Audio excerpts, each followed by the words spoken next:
মা মানে হ্যালো গাইসরা, মা রান্না আজকে আমাদের মাছের ঝোল হবে।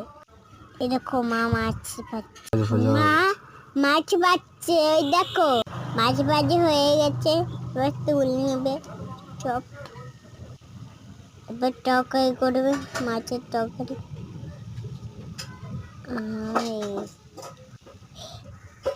এই দেখো এবার তরকারি হচ্ছে, তরকারি তরকারি জল দিচ্ছে,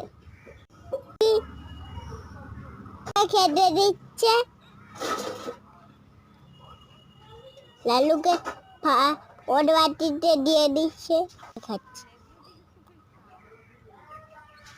আমি লেবু দিচ্ছি, আমি বাবাও খেতে বসছে।